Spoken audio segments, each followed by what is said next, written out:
आप देख रहे हैं हमारा YouTube चैनल दी सच्चा भारत और आज के इस बुलेटिन में आपका स्वागत है। पाली में एक पति ने अपनी गर्भवती पत्नी के साथ बेरहमी से मारपीट करते हुए पीहर में गाड़ी से फेंककर फरार हो गया। उस महिला को बानगढ़ अस्पताल में उपचार के लिए भर्ती करवाया गया है। नया गांव पठान कॉलोनी निवासी अयूब ने बताया कि उसकी पुत्री नजमा का 7 साल पूर्व गुंदोज निवासी इमरान से विवाह करवाया था, लेकिन विवाह के उपरांत कई तरह की यातनाएं दी जा रही थी, लेकिन उनकी ओर से नजरअंदाज किया गया। लेकिन पिछले कुछ समय से ज्यादा ही यातना बढ़ गई। उनके जमाए इमरान ने उसकी बहनों के साथ मिलकर उसकी पुत्री नजमा के साथ बेरहमी से मारपीट की और घर से निकालने के लिए विवश किया, तो कई दिनों तक खाना तक नहीं दिया। सवेरे मारपीट करते हुए उसकी पुत्री को गाड़ी में डाल उसके घर के बाहर फेंककर फरार हो गए। उसकी पुत्री गर्भवती होने एवं उसके हाथ पांव में चोट लगने के बाद घायल अवस्था में बानगढ़ अस्पताल में भर्ती कराया।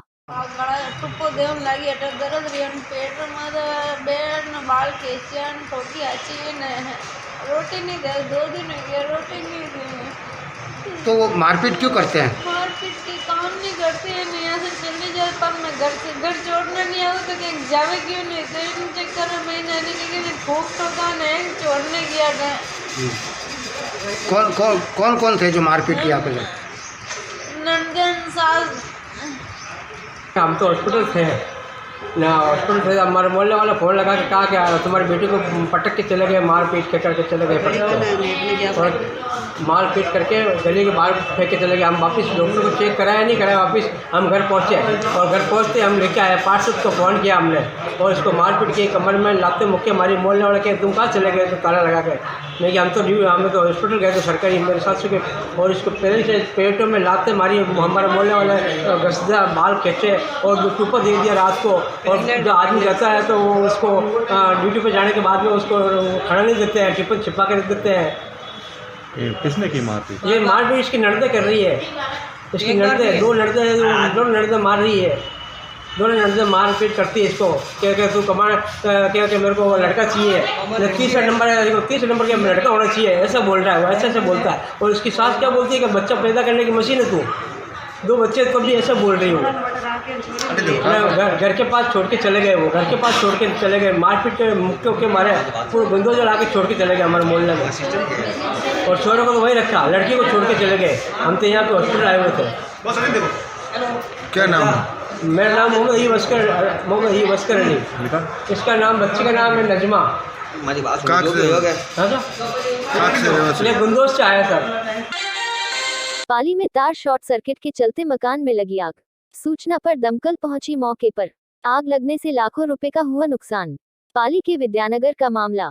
पाली के विद्यानगर में कार शॉर्ट सर्किट हो जाने से मकान में आग लग गई।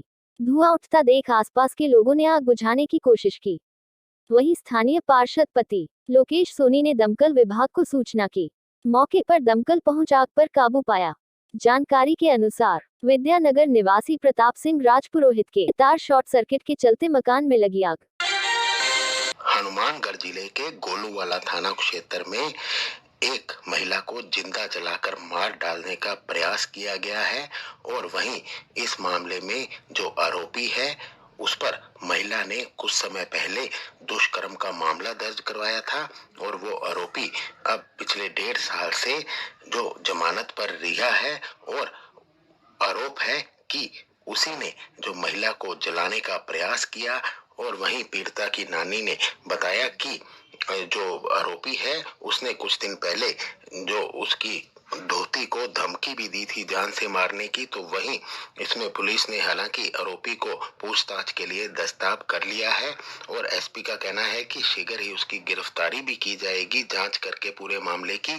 तो वहीं इस मामले ने अब राजनीतिक जो रंग ले लिया है, और जो पूर्व मुख्यमंत्री वसुंधरा राजे हैं, केंद्रीय मंत्री हैं, वो भाजपा के प्रदेशाध्यक्ष हों, सबने ट्वीट करके जो कांग्रेस की सरकार पर सवालिया निशान खड़े किए हैं, और महिला सुरक्षा व जो राज्य की कानून व्यवस्था पर भी सवाल उठाए हैं। जलने की घटना हुई उनके परिवारजन द्वारा इस संबंध में प्रकरण दर्ज करवाया गया, जिसमें कि उन्होंने पूर्व में महिला के द्वारा किसी के विरुद्ध 376 का प्रकरण दर्ज करवाया गया था, जिसमें कि कोर्ट में उनके बयान हो चुके हैं और कोर्ट में न्यायिक प्रक्रिया में प्रकरण चल रहा है।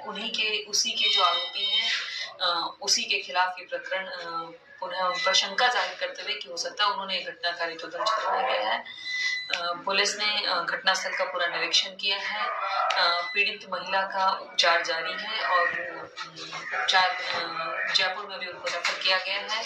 हमारा पूरा प्रयास है कि हम घटना की वास्तविकता में कौन कौन उसमें संलग्न है, क्या है, उसके बारे में पूरी जानकारी करके मुलजिम को जल्द से जल्द गिरफ्तार करें। को ब्लैकमेल कर रहा था फोन पे। अच्छा। बहुत दिन से तो ये छोटी से की कि तेरे बाप को तेरे भाई को मार दूंगा, बंदूक दिखा के छोटी को ब्लैकमेल कर रखी, या तो मेरे से शादी कर आजा भाग ले।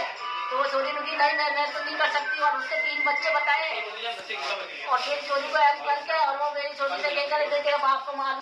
हाँ वो बाकी RSC की तैयारी कर रही है। पापा तो कुछ नहीं, बेरोजगार बैठे मेला। कौन है आप लोग जानते हैं उसे? सुनिए उसके पापा का नाम बताना। वो पुलिस में उसके पापा, वो ट्रैफिक पुलिस में, वो क्या नाम है उसका? तो उन्होंने आके क्या करा? आप बता रहे गोली भी चलाई है। मेरे आदमी को आते ही घूम गए तो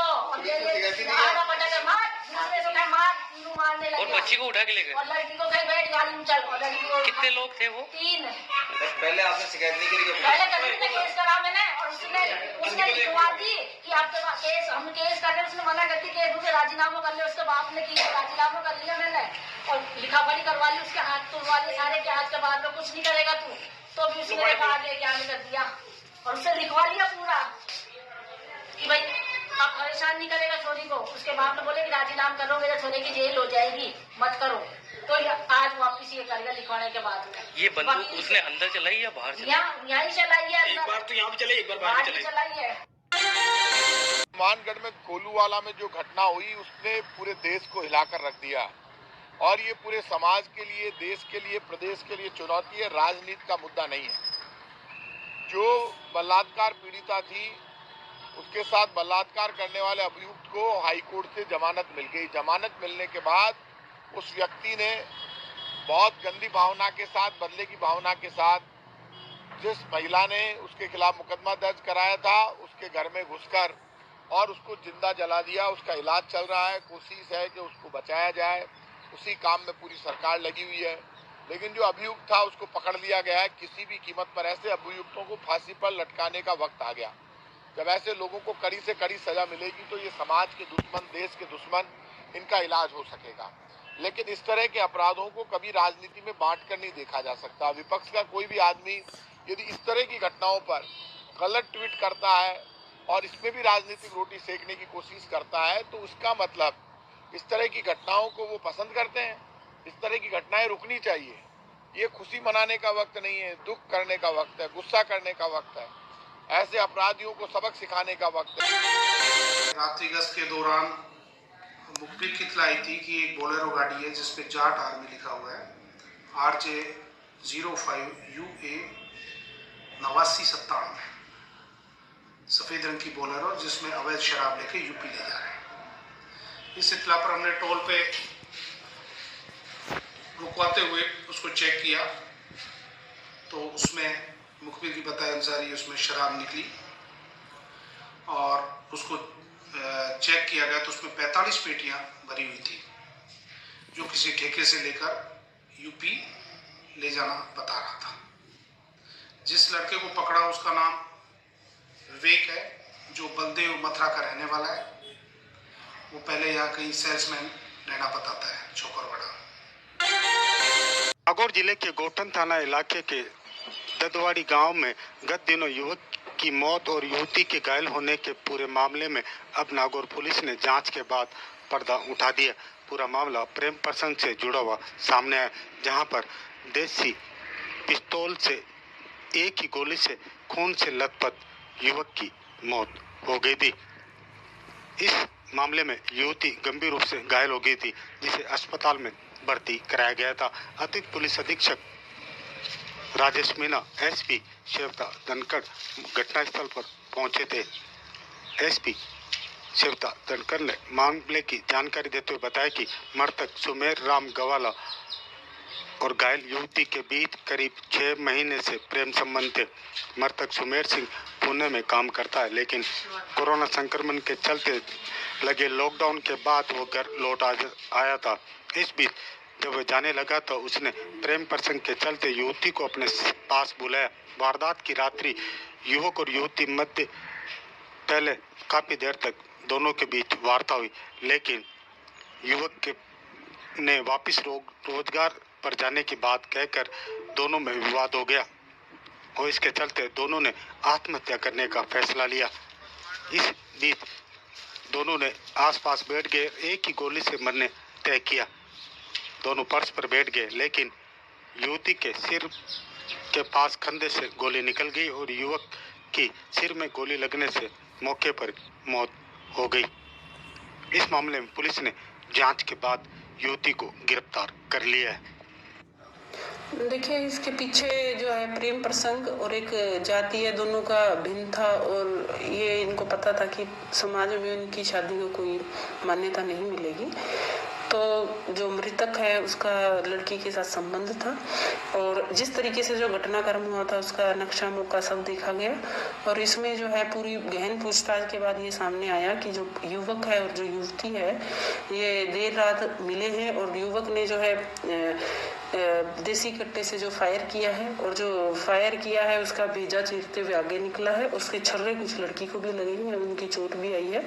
तो बयानों में ये क्लियर होके आया है कि जो ये उसने युवक की जो है खुद की गोली से लगी है और वो काफी जो है दिमाग से जो ये पीड़ित था, ये सोच रहा था ये और लड़की दोनों भाग जाएं। जीवन कारावास की सजा मिली है, उन पर 10-10 लाख रुपया और दंड मिला।